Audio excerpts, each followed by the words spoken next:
A diabetes or pre-diabetes diagnosis does not mean that we can't eat our favorite foods, but we have to be smart about it if we want to avoid seeing our blood sugar spike after a meal. In this video, I'll be sharing 8 true and tried strategies that can help us enjoy carbohydrates like bread, pasta, and potatoes without seeing our blood sugars shoot through the roof. And I'll also be adding 2 strategies that are a little bit more fringy, but you might have seen these float around on the internet and they might be worth giving a try.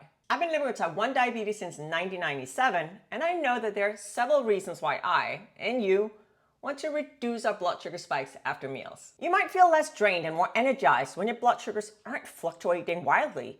And when we reduce those spikes, our blood sugar timing range also increases. A blood sugar spike, to me, is when blood sugars shoot up over 180 milligrams per deciliter, so that's 10 millimole per liter, after meals. There's no official definition on a blood sugar spike, so you might define it differently, and that is okay. We can still use the same strategies, even if we have different goals. The first strategy that I found to be extremely powerful for reducing blood sugar spikes after meals is to think about volume, or said differently, serving size. You might find that you can eat bread, potatoes, pasta, or other carbohydrates without a big blood sugar spike if you eat the right amount for you. Okay, so how do you find the right amount for you? I use 2 different methods. First is a trial and error, and the other one is a focus on the glycemic load. I want this video to be really practical, so let's do a quick deep dive. With the trial and error method, this simply means that I'll try out different serving sizes over a few days. I'll measure my blood sugar before and after the meal, and I'll simply see how these volumes impact my blood sugars. I use a continuous glucose monitor, so a CGM, and that really helps me see how different volumes of food impacts my blood sugars. But you can also figure this out by using a glucometer. The other method I mentioned is the glycemic load, because the thing is, a larger serving size will have a higher glycemic load. The glycemic load is a measure of how fast and how much a food will impact blood sugars. So it can help us put a little bit of hard facts behind our choices. So the glycemic load is calculated like this. We'll talk a little bit more about glycemic index later. And foods with a low glycemic load have a minimal impact on blood sugar levels. Foods with a moderate glycemic load may cause a moderate increase in blood sugar levels. And then finally, foods with a high glycemic load can significantly raise blood sugar levels. I don't expect you to know the glycemic load of anything. I mean, I don't know all the glycemic loads out there, but we can look them up. For example, if you look up white bread, you'll see that most of them have a glycemic load around 20. On the other hand, if you look up a sprouted bread, such as Ezekiel bread, you'll see that the glycemic load is closer to 6. So quite the difference. And a lot of other low-carb breads also have very low glycemic loads. I did a whole video on low-carb breads. If you want to know what's worth your money, you can check that out. So let's conclude on the volume strategy. I generally choose foods that have a low glycemic load, and I choose a serving size that I know works for me and my blood sugars. The second strategy is to pick the right type of carbs. We already talked a little bit about bread, but the same thing goes for something like,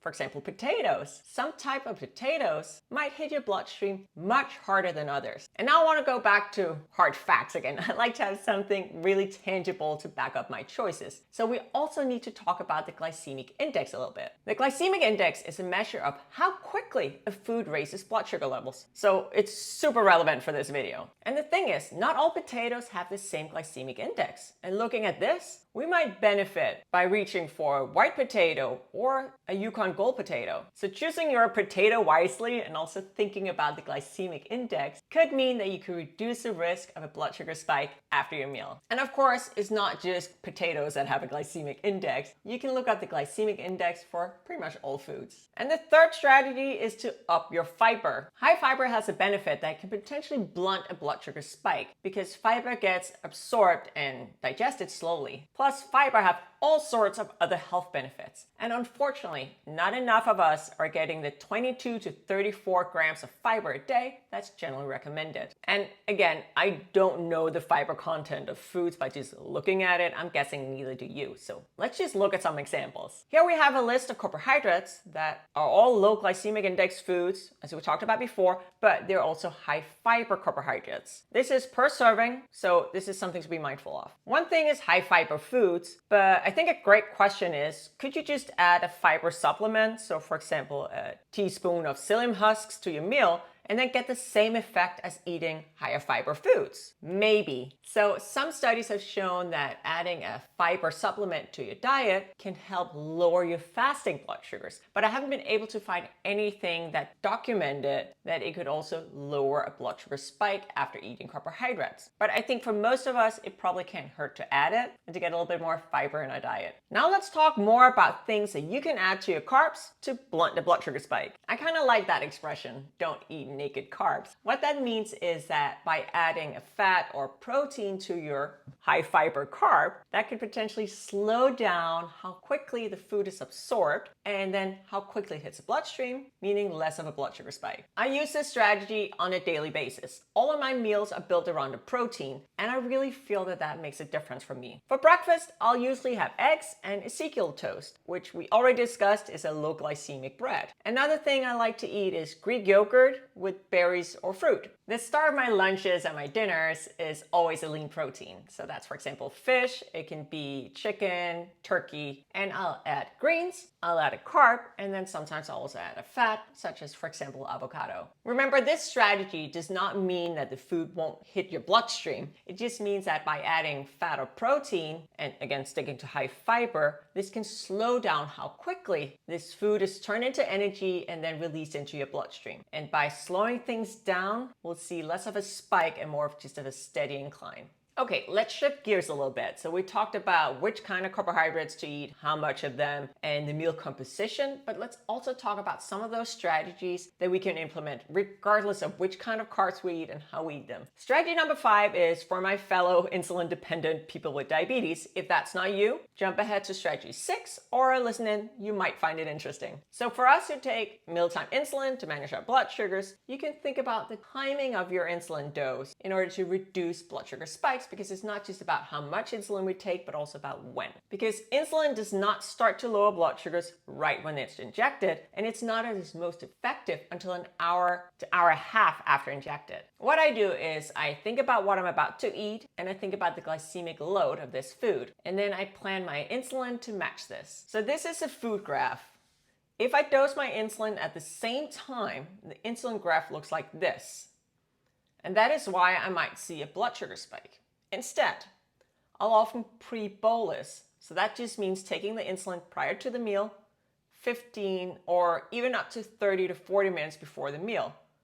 That moves the insulin graph closer to the food graph, thereby reducing the risk of a blood sugar spike. This won't always be possible, but when I'm home and I have time to plan, implementing this strategy really means that I've been able to shave off a lot of those blood sugar spikes and level out my blood sugars. Strategy 6 is something that can work for all of us, regardless if we manage our diabetes with insulin injections or not. And that is to get moving after you're done with your meal. I'm not saying go to the gym or even build up a sweat. I mean, you can, but you can also just go for a walk. You can clean the house or do a little dance. We do want to get our heart rate up, just a little, and for some, as little as 5 minutes can have a positive impact. For me, it takes a little bit more than 5 minutes to really see an impact on my blood sugars. I usually have to be walking for 20, maybe even 30 minutes, but it really makes a difference. When we walk, for example, we activate those large muscles in our legs, and this can pull glucose out of the bloodstream without the body having to release extra insulin or us having to inject more insulin. Movement is probably the most effective, inexpensive way of lowering blood sugars. And we all know that movement is overall healthy and something that we should be doing every day. Now we just have a little extra motivation to get active. If you inject mealtime insulin, you do have to be a little careful though, as you can end up with a low blood sugar. Think back to that insulin graph. You do have to be careful with adding extra activity when your insulin is at its strongest. So you can consider adjusting your insulin and of course always bring glucose. Strategy number 7 is to chew your carbs rather than drink them. I don't believe there's anything that we can't eat or drink with diabetes, but this is one of those where I have a fairly set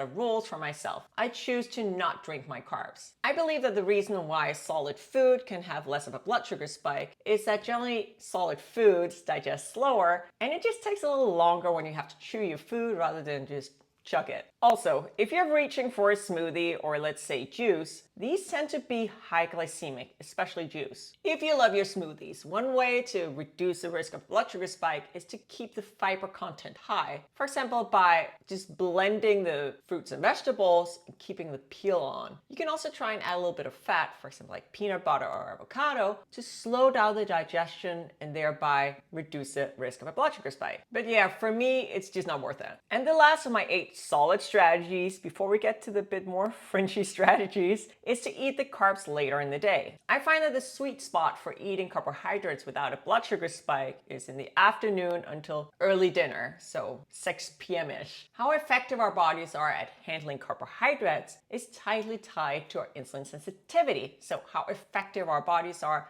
at utilizing the insulin that we either inject or that we make. And most of us start out our days being fairly insulin resistant. And then as we move throughout the day, as we move around, as we eat a meal or two, we become more insulin sensitive. Let me explain. What I've seen works really well is eating medium to low carb for breakfast and then more carbs for lunch and maybe even for an early dinner. I don't like eating big meals or a lot of carbs fairly close to bedtime. Yes, I might not see a blood sugar spike, but I find that it can really mess up blood sugars overnight and impact my sleep quality negatively. With all of these 8 strategies that we've talked about, I'd suggest you test it out for yourself by measuring your blood sugar and taking notes, and maybe also discuss what's best for you with your medical team. Now let's talk about those fringe strategies. Eat your food cold, and it might not spike your blood sugar because cold foods digest slower than hot foods. This sounds wild to me, but hey, there might actually be some data backing it up. It's not something that I really noticed makes a difference for me, but it might be worth trying it out and paying attention to it. And this is the data. Apparently, cooling potatoes after cooking them can increase the amount of resistant starch, which is a less digestible form of carbs. And this can help lower the glycemic index by 25%. Again, wild, but this might mean that the key to eating potatoes without seeing a blood sugar spike could be to eat them cold, for example, in a potato salad, rather than piping hot. Eat undercooked or underripe foods as they digest slower than overripe or overcooked foods. Okay, so let's go back to those potatoes. So the longer you boil or bake it can apparently increase the glycemic index of the potato. Okay, I'm not going to eat raw potatoes, right? But there might be an argument here to not death boil your rice, your potatoes, or your pasta. I think this strategy might be more relevant if it's a carbohydrate that does not need cooking. For example, like a fruit. So for example, if you like bananas, choosing a less ripe banana over the one that's almost turned into baby food in the peel could reduce the blood sugar spike after you enjoyed it. So these 2 last strategies seems a little bit more fringy to me, but why not try them out and see if they make a difference for you? My favorite strategy of all the ones that we just talked about is strategy number 1 and strategy number 4. So that is choosing the right portion size for me and not to eat naked carbs. I'm also a fan of choosing the right carbohydrates for me, and sometimes that means reaching for a low carb option. I found that there's some pretty good low carb bread options. You can see a review here, as well as pretty tasty snack options. You can see a review right here. Before we say goodbye for today, if you like this video, please give it a like, and if you haven't already, remember to subscribe to my channel and turn on notifications. That way you'll never miss a thing. Thank you so much for watching, and I'll see you next time.